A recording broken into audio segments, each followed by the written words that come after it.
Before we get this podcast started, we want to let you in on a little something. If you shop on Amazon like, I don't know, everybody, instead of going straight to Amazon.com to do your shopping, do your friends at Polititainment a favor. You see, Polititainment.net is an Amazon partner. So here's what that means if you want to shop on Amazon. Instead of going to Amazon.com directly, go to Polititainment.net. You'll see an Amazon banner at the top of the page. You click on that banner, and it takes you to Amazon. You buy stuff like always, but a portion of everything you buy goes to Polititainment. Shop on Amazon and help us grow at the same time. Again, just go to Polititainment.net and click on the Amazon banner at the top of the page. Now, enjoy the show. Warning, this podcast has nuts. Those allergic to nuts or common sense should take note. This show also contains references to freedom, liberty, and constitutional rights. Simply listening to this show may lead to wiretapping, canvassing of your emails, and increased IRS scrutiny. So listener discretion is advised. On this week's episode of According to Me, after an increase in minimum wage, you'll never guess what workers in Seattle are now asking their managers or owners to do. Also, what's up with Democratic Party candidates and really crappy folk music? An asshat of the week that has a real smell to it, if you will, and reason number 1,329 why the Republican Party sucks, and they're putting the Senate right now on Ted Cruz control. That's now on According to Me. We the people of the United States in order to form a more perfect place, but not according to me. We hold these truths to be all men, they are created equally, but not according to me. Just a common sense average American dude. I'm a father of four, I'm a husband to my wife, and that's according to me. Oh, oh, oh.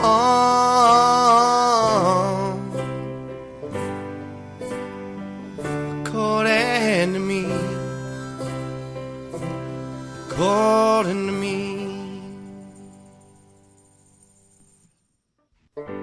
From the Kensington Place studios, this is According to Me, Barack Obama and Mitch McConnell's second most hated internet radio program. Usually I say it's John Boehner's, and he hates it too, but this week, this is Mitch McConnell's second most hated internet radio program. And for the next 2 hours, that last 60 minutes, be prepared to be informed, entertained, and possibly offended as you listen to the common sense, average American viewpoints of a average American dude with 4 beautiful kids and a wife to match. It's the show that nobody listens to but you. And I'm glad that you guys are here this evening listening to us, as you always do here, whether you're hearing me live on K98Talk.com every Wednesday nights. Maybe you're hearing me Thursday, and you're hearing me on AltCon Radio, or maybe you're hearing me on Monday, Wednesday, or Friday on our newest affiliate, SHR Media, who I'm very, very excited to announce here on the program that they have carried the show. So thanks to the guys, Sean, and the rest of you fine gentlemen and folks over at SHR. Glad that you're helping growing the show, and glad that you're fans of the program as well. And speaking of fans of the program, let's just get into propers really quick, because, you got to know how to interact with me, don't you, Hammer? We're about to break them off something proper. Jason, are you? Yes. Yes, it's true. I am on Twitter. In fact, I can Twitter right now. Yes, it's true. I am on the Twitter. And you can follow me on Twitter at ATM_show. That is at ATM_SHOW, where you get a slice of common sense conservatism, classic liberalism, and ADHD in 140 characters or less. So make sure you do that. You can also follow at Polititainment on Twitter. While you're on the Twitters, you can do that at Polititainment, at POLITITAINMENT, because every 90 days or so, we're going to give you something really, really important. Make sure you do that. Man, we really suck and slack on our Polititainment Twitter page, if you will, but make sure you follow us anyway. You never know. Maybe we'll get inspired one of these days and actually tweet. But in the meantime, follow it anyway. Oh, I just got this in my earpiece. Breaking news, folks. Ethel Stuffner just wrote on my wall. Oh, yeah? What'd she say? She says, "Get your wrinkly ass down to bingo this Thursday, biatch." I love Ethel. I really do. And she loves me, and I love you. And if you love me back, you can also like the According to Me show on Facebook. Just simply go to facebook.com/According to Me show. Click like. You're going to get all the stuff we talk about during the week throughout the program. Also going to get show invites. You're going to get news articles I find interesting, whether I talk about them on the show or not. And just viral videos and other stuff that I just find quite frankly amusing that I think you and the other According to Me militia members will get a kick out of. So make sure you do that. Also, while you're on Facebook, like Polititainment as well, so you can get the stuff that we talk about. We're a lot more active on Facebook than we are on Twitter. Not really sure why, but that's just how it works. But like the Polititainment page as well on Facebook. You should do that. And while you're on Facebook, I'm just going to make this very clear. Let me be clear. If you send me Candy Crush requests or you want me to play slot machine games, you've been warned. I'd unfriend you. That's not how it works. That's not how any of this works. No, I unfriend you. That's actually how it works. And am I on Instagram or am I on Snapchat? The answer is no. Why? I got bronchitis. Ain't nobody got time for that. It's true. I don't. And if this happens to be you, I hate social media. Then just shoot me an email, jason@polititainment.net. Simple. Real simple. So glad that you guys are here this evening. We have a stack of stuff as we always do here on the show. We're going to get later on into the program about minimum wage and the impact it's having around the rest of the country, and yet it continues to be a growing and growing trend that people are interested in. A very, very interesting asshat that if this happened to me, I'd liable to beat somebody's ass. Just saying. Really bad folk music. I may even have my own song. Shh. But we're going to start this week, like I said before, talking about the Senate, Mitch McConnell, Ted Cruz. Because the Senate right now is on, well, the GOP establishment runs Senate, which is most of them, is on full Senate cruise control. And that's isolation, Saul Alinsky tactics, make this guy look like he's an absolute maniac. And then whenever they get a chance to be on TV, they go, look, this is just a guy trying to advance his political campaign and not care about what the American people say or do. And he's campaigning on the Senate floor, and it's just absurd and ridiculous. And we're here to try to serve our constituents and try to show the American people we're serious about being in control of the Senate. Look, I hate to say I told you so, but, on second thought, I don't hate to say I told you so. The night of election night, I'm about to play a clip for you, and there's a lot of audio in this week's episode, but it's very important audio you need to hear, digest, understand, and know what's going on, okay? But I want to play a clip for you for the show that I recorded, the podcast I specifically recorded on election night, as the GOP establishment and Republicans around the country had their nipples erect because we won the Senate. I said, time out! Here's that audio. When we look at a possible or probable Republican-controlled Senate, do you think that changes anything in Washington? Because I can tell you the answer to that. The answer is no. Because Mitch McConnell, when he's in the minority, will say, we've got to do things to stop Obamacare. And I'm very conservative. And guess what? When we give you the keys to the car, Mitch, guess what you're going to do? Nothing. Because you're spineless. And you're a progressive just like Harry Reid. Call it like I see it. You may not have the same interests that Harry Reid does, but in the end, you're about power as much as he is, just for different things. And yet we fall for it. Time and time again. We fall for it. Let me ask you something. A Republican-controlled House and Senate, they going to pass a balanced budget? Nope. You know that, and I know that. Republican-controlled Congress, are they going to get down to the bottom of the IRS scandal? Nope. Why? Because it's the IRS. They could do the same thing to liberal groups, and they'd love to.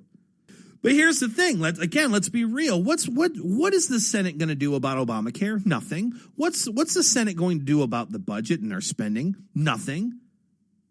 What are they going to do about the IRS scandal? Nothing. What are they going to do about the Benghazi investigation? Nothing. Because Republicans still are concerned about looking like the old angry white guys. And so they're so concerned of optics. What are they going to do about immigration? Nothing. Because they're still under the thought that they can somehow still win the Hispanic vote. Whoa, it's like I could see into the future or something. No. See, it's not that at all. The thing is, I happen to pay attention, and I have a little thing called common sense. And so when you pay attention and you have common sense, you see that Mitch McConnell, who goes against the Tea Party, who goes against conservatives, who ran against Matt Bevin in Kentucky and tried to destroy him, saying he was a small government radical, is the same kind of guy that when he is in charge of the Senate is going to do the same kind of stuff that the Speaker of the House, who's now in charge, did when he took over the House of Representatives, which is be a spineless piece of crap. And I'm John Boehner, and I'm going to stand on the House floor because now I'm the Speaker of the House, and I'm going to bang my gavel, and I'm going to get real angry, and the more angry I get, the more orange I get, and the more orange I get, the more angry I get. And whenever the cameras are in front of me, I'm going to show how outraged and how pissed off I am that this president continues to do this, this, and this. But behind closed doors, when I'm meeting with the president and I'm meeting with Mitch McConnell and I'm playing kissy face with Harry Reid and I'm smooching Nancy Pelosi, in the end, I'm pretty much just going to do it exactly whatever they say because I'm concerned that the optics of the Republican Party is a bunch of old crotchety old white guys, and I want people to like me even though no one will ever like me, especially if I don't stand for anything. Sound familiar? That's the same thing Mitch McConnell's doing. I'll tell you what. Here's what it is. In fairness to them, because I haven't really thought this through, but I'm sure you guys have thought of this. But, I'm going to need some time, and this is live on the air, so I'm going to place the show on a brief hold really quick. Just like when you're on their phone, please hold for the next event. That's what we're going to do. I'm going to come up, because I didn't really think this through, and I apologize. So I want to at least be fair. I want to come up with the top 3 things the Republican-controlled Congress has accomplished. The House and the Senate, when they get sworn in the end of January. So, they've been going at this about 7 months. I know we can at least come up with 3 really solid things they've been able to accomplish since they've been in control. So, please hold, and we'll be right back, and we'll share thoughts together. What do you say? Hold on for me.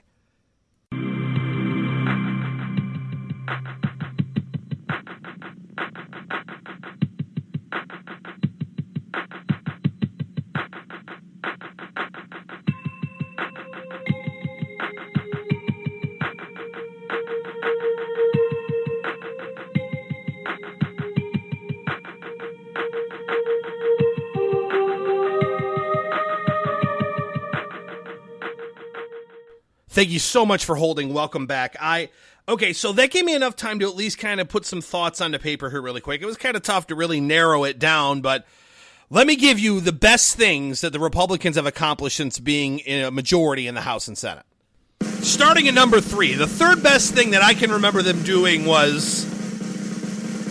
Okay, they decided against that now that I think about that. Okay, well, fine. But the second best thing was... Well, definitely the top thing they accomplished was nothing. That's right. The more you know. It's one thing for me to say that, though. And I think any of us, regardless of what party we subscribe to, simply want someone we elect to go to Washington to listen to their constituents and to live up to the campaign promises and the things that they said they would do. I don't care what side you're on. It's a novel concept in Washington.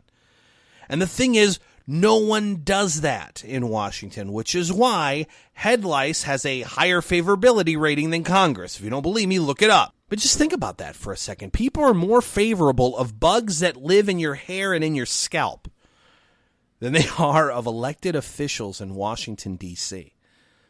But I guess if you really kind of step back and take a look at it, there's really not that much of a difference between lice and people in Washington. They're vermin, they are disgusting, and they feed off of you, and they're really hard to get rid of. Yeah, I guess it's really not that different if you really think about it. So in the beginning of the show, I mentioned that I have a lot of audio for you to listen to, especially in the first segment here.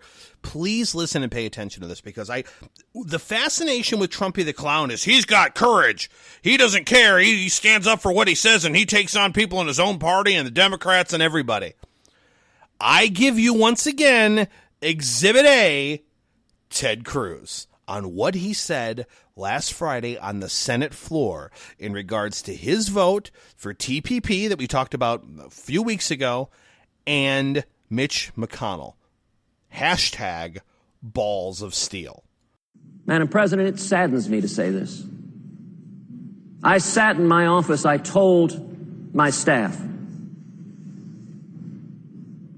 the majority leader looked me in the eye and looked 54 Republicans in the eye.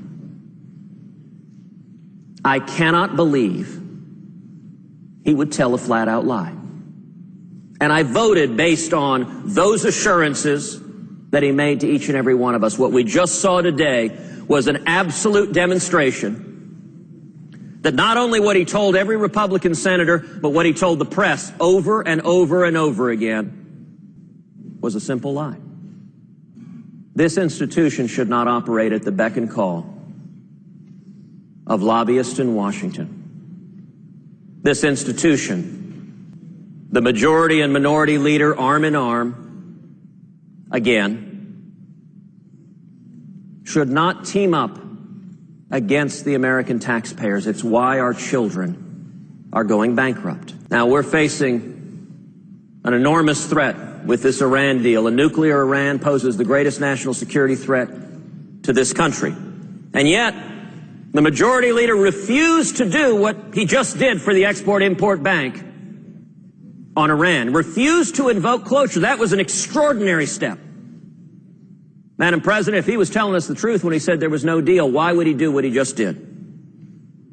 Well, we now know that when the majority leader looks us in the eyes and makes an explicit commitment, that he is willing to say things that he knows are false. That has consequences for how this body operates.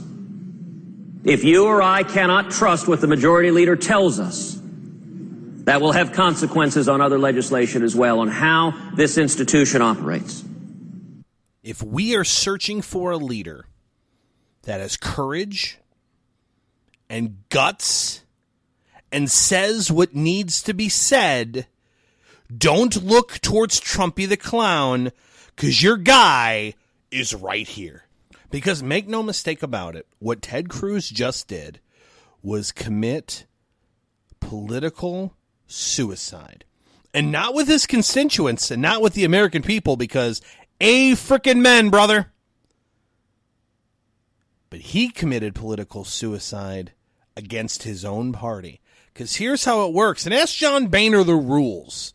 Because Mitch took this right out of the book of Boehner, and here's how it works.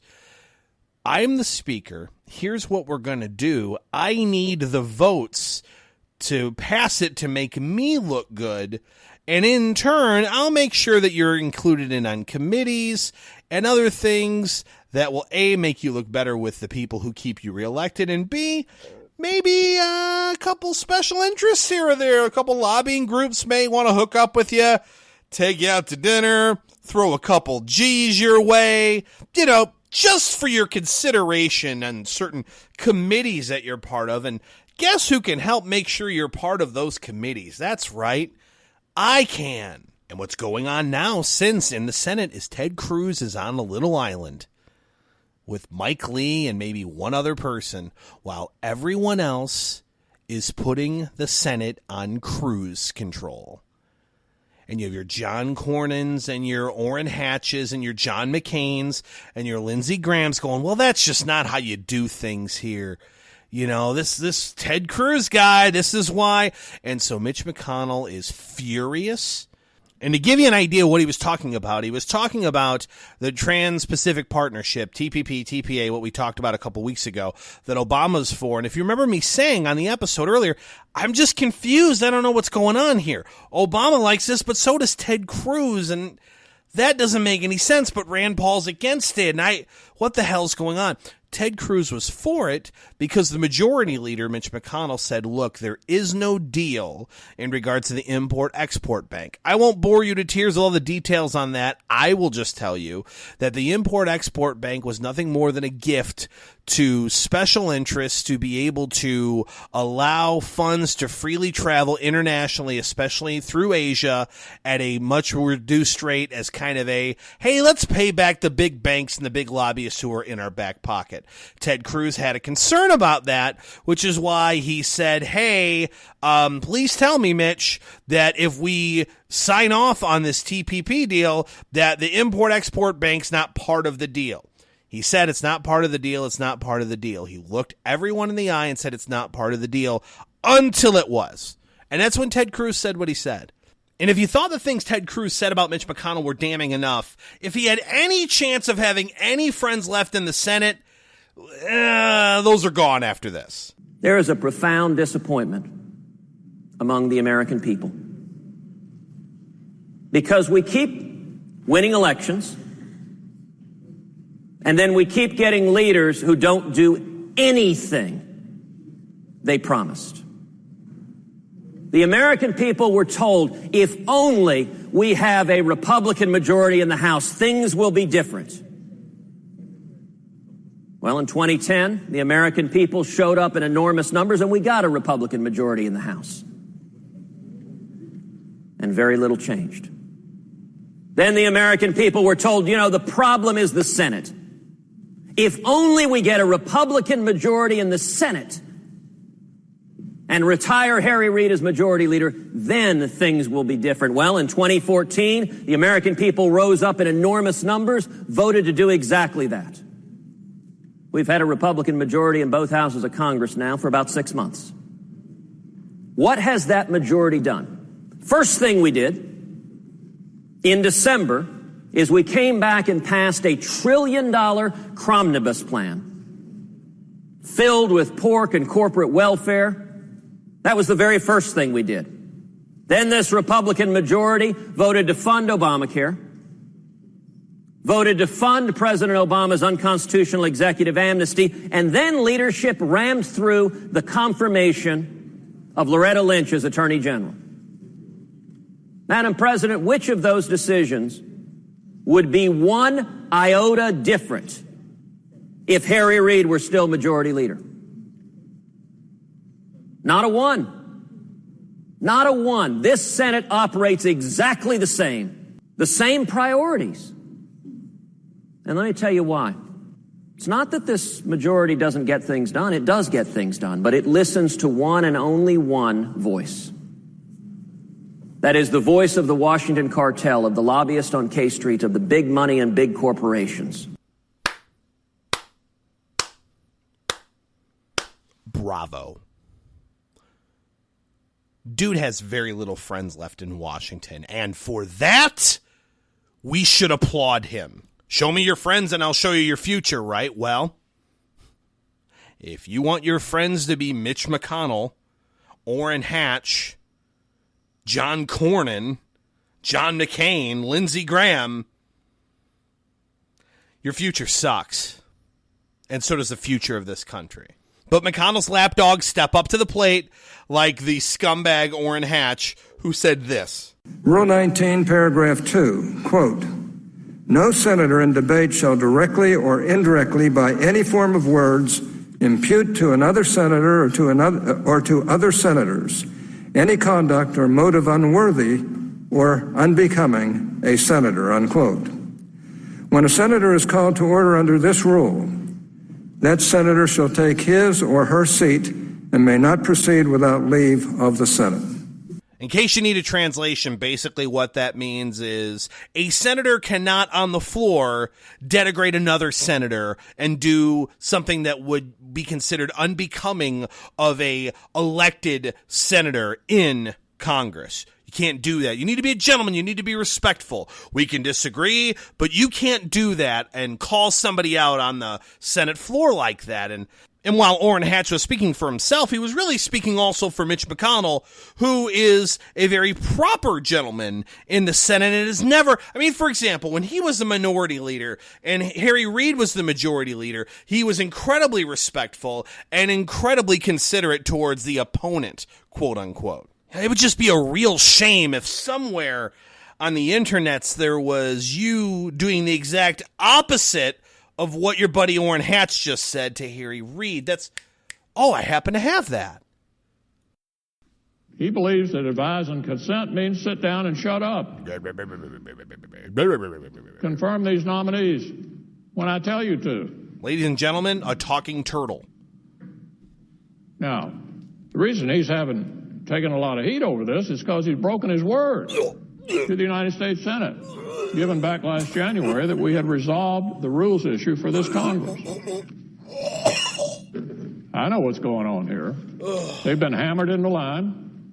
This has been personalized by the majority leader. Folks. You got to do this for me. And what's astonishing here is he's saying you got to do this for me because you got to help me break my word. Go back on everything I said in my own biography just a few years ago. You got to help me look bad. You got to help me break my word, violate what I said in my own biography, create unnecessary controversy in the United States Senate. Well, here it is again, folks. I'm which sorry. has done major bills on a bipartisan basis all year long and have begun to get back to normal. This is really hard to understand. And this is why my members are astonished at where we are. They're scratching their heads. Saying, who manufactured this crisis? We know who manufactured it. We know who manufactured it. The guy right over here to my left. Yeah, that's very gentlemanly of this you. This is really a sad day. That's becoming of you as a senator, Mr. And if Mitch. we don't pull back from the brink here, my friend, the majority leader, is going to be remembered as the worst leader of the Senate ever. Well, if there's anybody who can give Harry Reid a run, it's you there, buddy. Who fundamentally changed the body. It makes me sad. It makes me sad that you're still in power, Mitch. It makes me sad that the people of Kentucky are dumb enough to buy your BS. And it makes me sad to see people blindly support you despite you time after time after time stabbing your constituents and stabbing the people who elect you in the back over and over and over again. If you really want to have a presidential race of people of actual principles that mean what they say and say what they mean, here are your candidates, folks. Ted Cruz, Bernie Sanders. Because say what you want about Bernie, say what you want about Ted. They're the only ones who say, F you, this is who I am. That is an honest conversation. That can be an honest debate. But it's clouded with Trumpy the Clown, it's clouded with a bunch of career politicians, and it's clouded by people like Mitch who want to be a professional politician who wants to stay in power till the day he dies. I.e. Thad Cochran, i.e. Jesse Helms. Same damn thing. Which is why, while I'm on the radio, I can smile from ear to ear, knowing that for the last 2 years, I've been GOP free. And it feels so good. GOP free because I understood. Maybe not gluten free, but GOP free proudly. And yet, what's still going on our side of the fence? Well, I mean, yeah, I like Ted Cruz. Yeah, and I like Rand Paul and Scott Walker and all those guys. But, I mean, if it comes down to Jeb Bush or Hillary Clinton, I mean, I'm going to vote for Jeb. Nope. Well, where do you think Jeb's going to get his marching orders from? Old Mitchy Mitch, an old orange one. You want that? I don't. I don't want a progressive in the White House. I don't want a career politician in the House or Senate anymore. I want him out. Because the only way the GOP will ever learn is if conservatives sit this one out and not blindly vote or pull the lever for the turd with an R next to his name. This rant on Mitch McConnell and the GOP establishment brought to you by our good friends at Audible.com. Like I said earlier on the show, I'm not on Instagram or Snapchat because ain't nobody got time for that. But honestly, ain't nobody got time to read books anymore. At least I don't. But here's what I have. I got myself a smartphone, I got myself an iPad, and I got a subscription to Audible.com. So this way I can listen to books that I want to listen to, and you can do the same thing on the go, whether you're in the bathroom, don't act like you don't do that too, or whether you're driving back and forth to work, or whatever you're doing, cutting the grass, doing yard work, whatever, you can listen to the books you want to listen to. And again, Audible's part of Amazon, so there are hundreds of thousands of books to choose from. And a lot of them are read by the actual author of the book, and some of them are incredible. Let's hope no books are read by Mitch McConnell, because it would put you to sleep and 'twas the best of times, was the worst. Yeah, exactly. You don't want that, but what you do want is a subscription to audible.com, and you can do that real simple by just going to audibletrial.com/polititainment. You get hooked up with a free 30-day trial, no strings attached. You get a free audiobook you can keep forever, and you support us at the same time. Go to audibletrial.com/polititainment today. All right, coming up next, what minimum wage employees in Seattle are asking their managers or bosses to do when it comes to their schedule. Couldn't have seen that one coming. That's next here on According to Me. According to Me.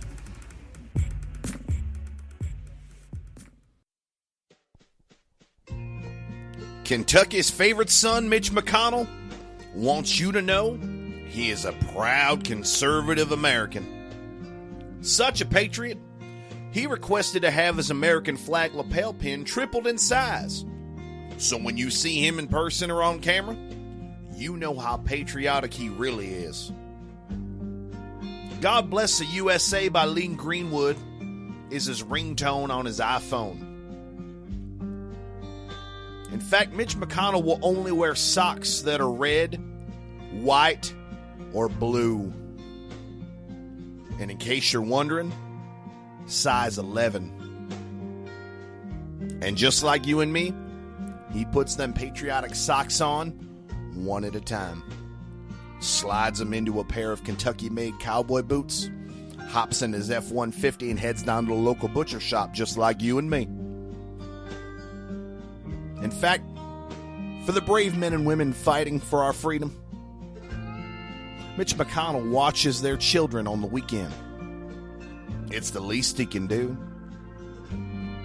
And when it comes down to hash browns or American fries, well, that's not even a question for Mitch now, is it? After brushing his teeth, his mouthwash is a shot of Kentucky straight bourbon whiskey, because only liberals use Listerine.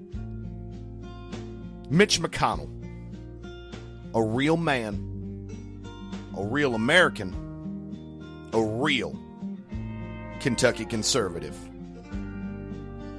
Mitch McConnell, just like me, just like y'all.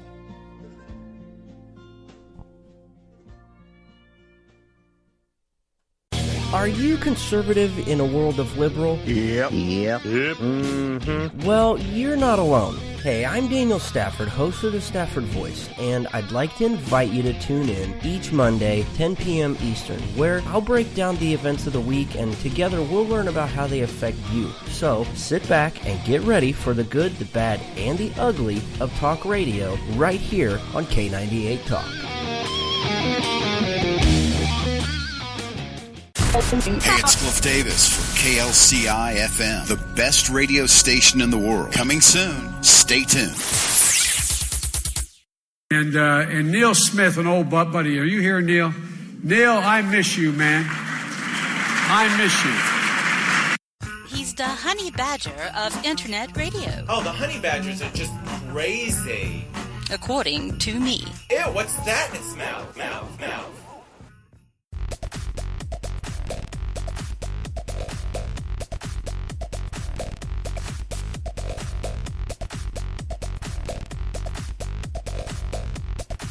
This is According to Me with Jason DeWilkins. Welcome back to the show, folks.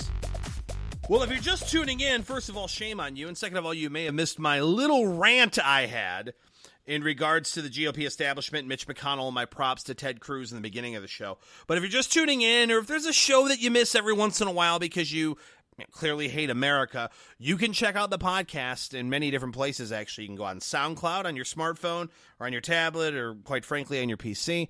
Just go to SoundCloud, type in Polititainment. You're going to get not only the According to Me podcast, but all the other Polititainment Gang podcasts as well. So make sure you check that out. On top of that, if you have Spreaker or Stitcher, just type in According to Me. You're going to get all the episodes that I've done. On top of that, any skits or any little things I upload or According to Me minutes that you want to share with other friends or family, yeah, go ahead and do that, just in case you can't hear the show. But I'm glad that you're listening now, whenever you're listening to the show. Now, over the last couple of weeks, especially, I've been really paying attention to what's going on in Seattle. And no, grunge isn't coming back. But I've been paying attention to what's going on in Seattle for one particular reason and one particular reason only, and that is the first major city to really implement the minimum wage increases to $15 an hour is Seattle. Now, let me be fair and say that not every city has pushed to 15, but the goal is 15. But many of them are already up at a much higher rate than they were just 6 months ago or a year ago. For example, that's also happened in San Francisco. You heard of a handful of bookstores that have had to close in San Francisco. Now, what's funny about it is the Forbes magazines, the Wall Street journals, the ones that actually have somewhat of a financial clue, they will usually have articles that are out there showing the possible downsides to the increase in minimum wage, and then leave it up to the HuffPo that has articles that say, this San Francisco cafe is just fine with the $15 minimum wage. And it's one cafe called Cafe UB in San Francisco, but buried in the story, and this is like a 7-page article that I read because I love you so much. Buried in the story is, okay, yes, we've had to pretty drastically raise our prices on our coffee and significantly raise our prices on certain other menu and sandwich items. But hey, it's to pay people $15 an hour, and people don't seem to have a problem with it. Well, bully for you, but you just admitted what most people will never admit when they want to defend increasing the minimum wage, which is, look, these corporations and even these small businesses, there's plenty of money and profit to go around. It's not going to hurt them whatsoever to fork up a couple extra bucks an hour for employees. And, look at you just defending big business like typical conservatives do. They don't like the common man. They like so on and so forth. So let me give you a little insight on what's going on in regards to minimum wage. And by the way, these are articles that just came out this week. There's a bill in Florida that's looking to more than double the minimum wage to $15 an hour. The minimum wage is $7.25 in Florida. They're wanting to more than double that. And there's a bill in Florida that they're discussing right now that many people are going to pass. On top of that, you have New York. Same exact thing. Cuomo, for a long time, was beating over and over and over again. Now, as a labor commissioner, but of course, when he was in politics in New York, was like, we need to have a higher minimum wage. And he's heavily involved endorsing a $15 minimum wage for fast food workers and chain restaurants. Again, Florida, New York, Minneapolis is now doing this. And they're not alone. Many other states, cities are having this conversation, wanting to increase the minimum wage because it creates a living wage and gets people out of poverty this way. See, when people can make $40,000 a year working at McDonald's, they aren't going to need subsidies for housing and food because they're going to have their own money, you see. All these minimum wage employees want is a living wage, money to be able to provide for themselves and their families so they don't need to go to the government and suck off the government teat and ask for handouts. They have pride too. They don't want those things. Unless you're paying attention to what's going on in Seattle. Because in Seattle, the minimum wage has already been increased to $11 an hour. And now if you're working full-time and making $11 an hour, that's a problem now. Yeah, because, see, now you make too much money so you don't qualify for free stuff. So guess what's happening? And why are some workers asking the bosses for actually fewer hours? Yeah, it's interesting, Bill. The minimum wage here in Seattle went to $11 an hour in April, on its way to $15 an hour by 2018. Some people have figured out that with the pay raise, they'll make too much money to stay on certain welfare programs. Turns out a lot of minimum wage workers are eligible for basic food assistance, help with the cost of child care, and government-subsidized rent. In the last few months, some of them have asked their bosses for fewer work hours because they're afraid of losing their benefits. This runs counter to one of the big arguments for a $15 wage, that it will lift people out of poverty. If you're that single mom with 2 kids and all of a sudden you make $1,000 too much, you're no longer eligible for food assistance. Well, why in the world would you want to continue those hours? Why wouldn't you want to stay back and actually get that assistance? Despite this red flag and others, Los Angeles and San Francisco followed Seattle to adopt a $15 minimum wage, and now it's being considered in New York City. And just last night, all of L.A. County went to a $15 wage. Businesses are getting very creative in order to make payroll. We're seeing higher prices virtually everywhere. One iconic restaurant here in Seattle raised prices 15%, is also discouraging tips. So servers are making less money, but dishwashers are doing better. We've also seen longtime restaurants here in Seattle close, even though the economy here is doing very well. So some unintended consequences for sure that we're seeing here in Seattle and elsewhere. Again, I could have never seen that coming.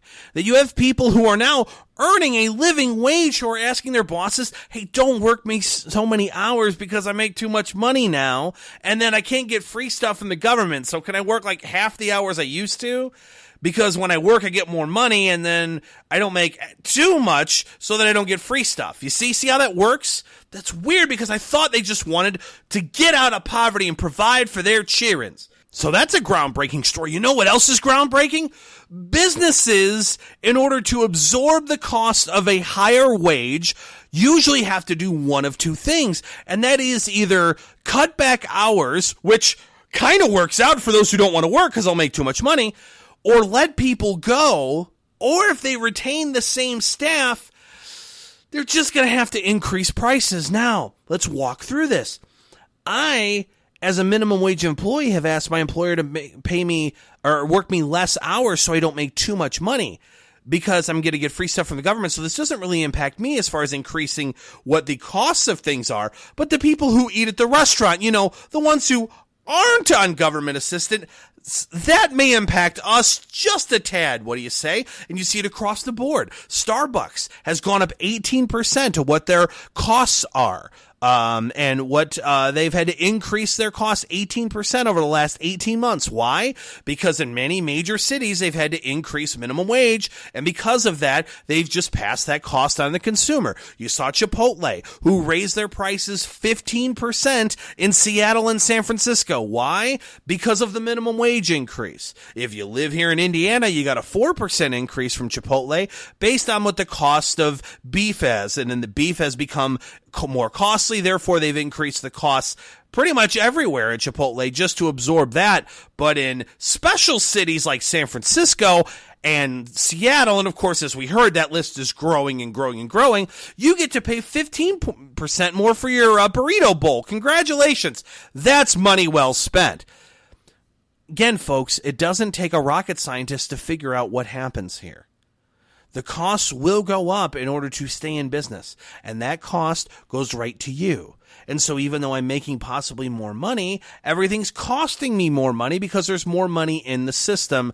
Therefore, I'm really no further ahead than I was before, but I possibly am just attacking businesses who happen to employ people so they can have a job in the first place. Again, folks, it's not as if anybody who's against minimum wage wants people to live in poverty the rest of their lives.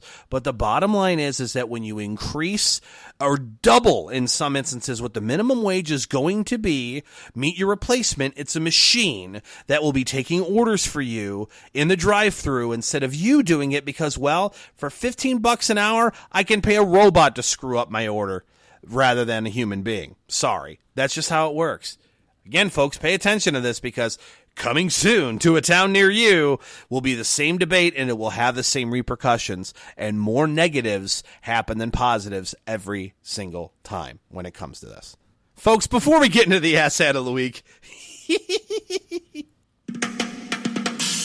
hey man, it's time to groove to Rastafari and Bernie Sanders, eh? As I went walking that ribbon of highway, I saw above me that endless skyway. I saw below me that golden valley. This land was made for you and me. Of course, Bernie Sanders. What you just heard was a 1987 song made by Vermont musicians with Bernie Sanders singing for you, "This land is your land. This land is my land." And, of course, how fitting that Bernie Sanders sings a song about not having any property rights. I mean, it's an absolute, like, communist song. You know, this land is your land, it's my land, it's no one's land, you can't own land. I own this land and you own this land because it was made for you and me, and we'll have our kids sing it, and they'll think it's really nice and sweet, but it's actually about, you know, communism. It works out, but it shouldn't surprise you that Bernie Sanders loves that song and why he picked it.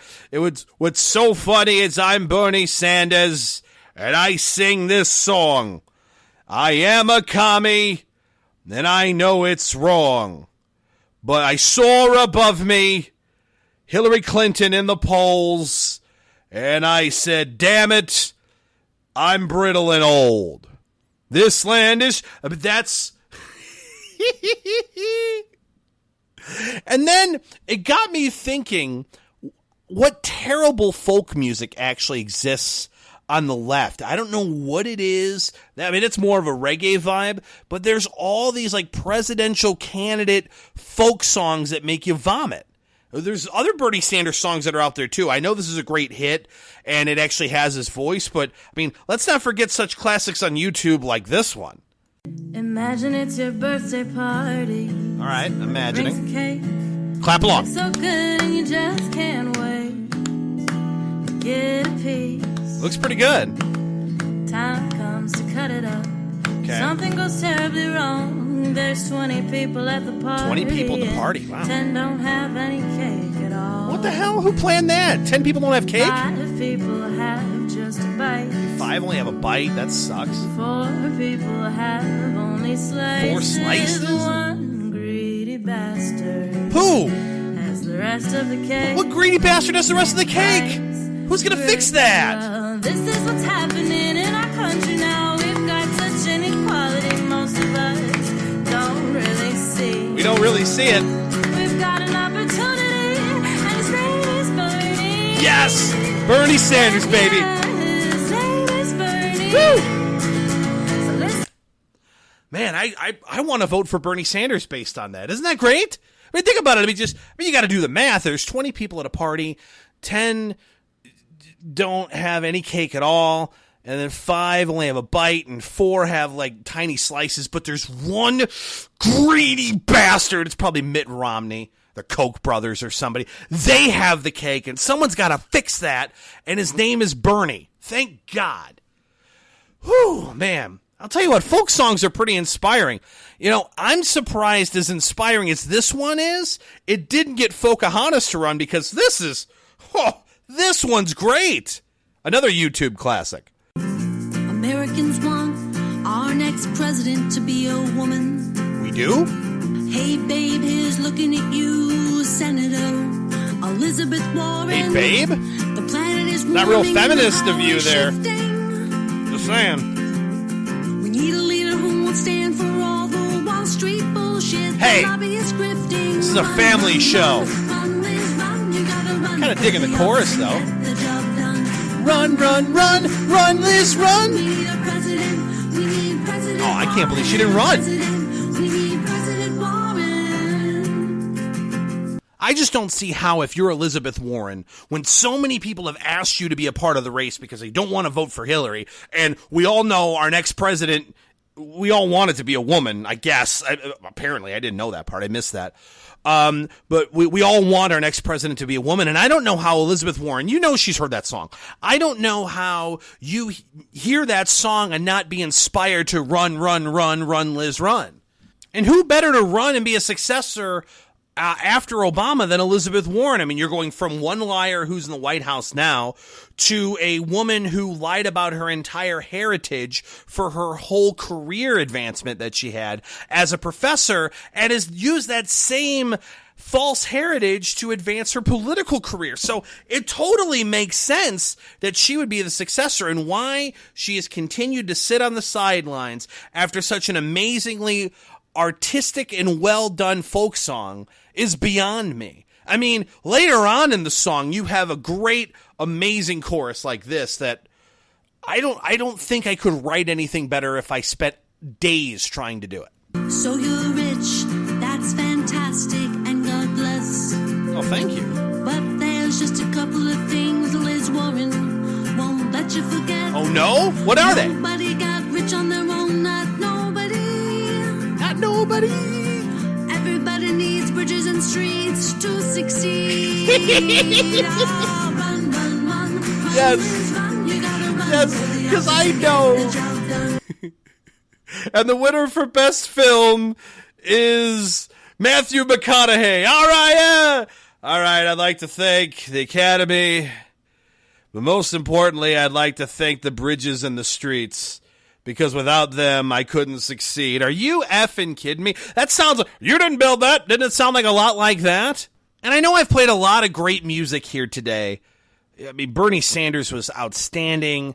The other Bernie Sanders song about pieces of cake or whatever was really good. Run, Liz, Run is fantastic. But far be it from me to be outdone. I figured, if you can't beat them, join them. I know I can't do anything nearly as good as that, but I figured I'd give it a shot. So without any further ado, this is an According to Me original. It's a song I personally wrote. I wrote the lyrics. It took me approximately 4 minutes to do, which is probably 2 minutes longer than the rest of these songs did. But it took me 4 minutes to actually write the lyrics to it. I hope you enjoy it. I hope it's inspiring to you because it's called What in the Hell Are We Gonna Do? Enjoy.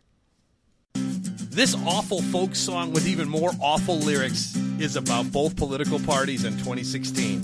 Here we go. We the American people have known for so long, that always voting Republican is wrong. So very wrong. It's wrong. Thing is, Democrats are even wronger. This can't go on much longer. We need to be stronger. Or we'll be a goner. What in the hell are we gonna do? What the hell are we gonna do?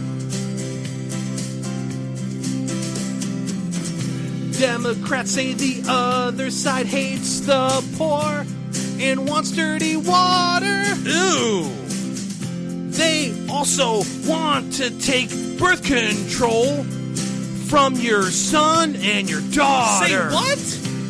But thing is, Democrats do more to deceive us. We're tired of the line they feed us. Like demanding rights for all, except for a fetus. A fetus? That's right. And what the hell are we gonna do? Because Republicans totally suck, and Democrats are nothing but a piece of poo. That's true. If it ain't Scott Walker, Rand Paul, Rubio, or Ted Cruz, or Donald Trump, shut up! Then place your votes for Jim Beam, y'all, and stock up on booze. Let me hear ya. Stock up on booze. That's right. Stock up on booze. Both parties give you the blues. Either way you lose, you better stock up on booze. It's bad news either way you choose. American people, I'm asking you, what in the hell are we gonna do? I mean, speaking of awards, after that, pretty soon I'm gonna be up on stage accepting award for Best Song of the Year, and Kanye's gonna walk up on stage and be like, yo, hey, no disrespect to nothing, but Jason, you cool, but I'm a musical genius, and I'll tell you that Beyonce's stuff is just dope. It's almost as good as mine, yo, because let me remind you, Mama, ooh, I didn't mean to make you cry. And speaking of making you cry, it's time for this week's Asshat of the Week. It is time for this week's Asshat of the Week. know Dwayne "The Rock" Johnson, former WWE star. Actually, I think he's still kind of involved with it every once in a while, but I don't care if you're a wrestling fan or not. You know his famous line, "If you smell what The Rock is cooking." Well, I know Dwayne "The Rock" Johnson has at least one house, if not several, throughout the country, but I know he certainly has one in Florida. And I hope that he doesn't live in Pinellas County, Florida, because he may run into this week's Asshat of the Week, environmental specialist for Pinellas County, Joe Graham. And Joe Graham actually was walking through neighborhoods and went up to a homeowner and said, "Excuse me, sir, I notice you're grilling outside, and I need you to keep your barbecue smoke in your yard." Now, I'm saying this to you as straight-faced as possible, that another person walked up to somebody who was grilling in their yard and said, "Sir, your odor of barbecue is a nuisance to others, including myself, and because it is not just staying on your property, I'm asking you to contain the smoke and the fire on your property, or I'm going to have to ask you to put it out, and if you don't, you will be given a ticket and you will be fined." Now, have you, as a grown-ass man, walk up to my property and ask me to put my grill out, which, by the way, the odor of my grill and probably this gentleman's grill was amazing, I'm sure, but he's probably some gluten-free vegan douchebag who's like, "Oh my God, it smells like barbecue chicken and that's bad for the environment." Look, I have not one time in my life had anyone ever go, "Oh, that smells terrible. What's that amazing thing you're cooking on the grill?" Said no one ever. Especially a charcoal grill. And I talked about this a couple of weeks ago, actually a month or so ago, I forget how long it was, on my Earth Day show, where I talked about greenie weenies freaking out over people using charcoal grills because lump charcoal and charcoal has dirty pollutants in it, and when you burn them, it's bad. You should use propane. And then you find an article that says, well, propane's bad too, so you shouldn't use that at all. First of all, you should only use a charcoal grill if you're a real man, or a real woman for that matter. If you actually want your food to taste good, use a charcoal grill. If you want to cook on an outdoor oven, you use a gas grill because you're a girl. That's fine if that's what you want to do. But if you want to be a real man, you want to actually grill on a grill, you use charcoal. Don't get mad at me. I'm just enforcing the man code here. You know this by now. You've gotten the rule book. I know that. But this was actually shot on video, and it actually has gone viral. Shows Joe Graham, again, the Pinellas County environmental specialist, walking up and saying, "Sir, again, that odor is just... people are complaining." No one's complaining. You are, because you sit down to pee, and you are concerned about the environmental impact of a charcoal freaking grill. And you should see the guy's reaction. He's like flabbergasted. He's like, "Wait, hold on, you're asking me to contain smoke in my yard from a grill? How's that even possible?" It's not possible, but you don't care. Because you're Joe Graham, Pinellas County environmental specialist and Captain Planet extraordinaire. Don't hurt my planet, not on my watch. Al Gore probably has a full chubby right now based on this story. Like, it's about time that someone stood up to these incredible pollutants with their charcoal grills.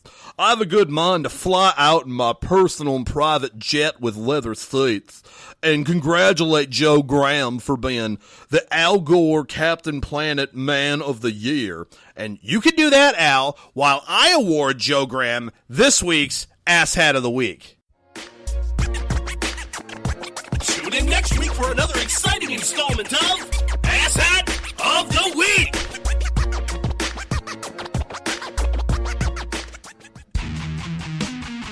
That's going to put the finishing touches on this week's episode of According to Me. Thank you so much for listening. Glad that you were here. Glad that you were informed, entertained, and possibly offended along the 2 hours that lasted only 60 minutes. We got a lot of things covered this week. And speaking of week, we will be back next week, faster than you could say furious, with another fun installment of According to Me action. But until then, good night, America.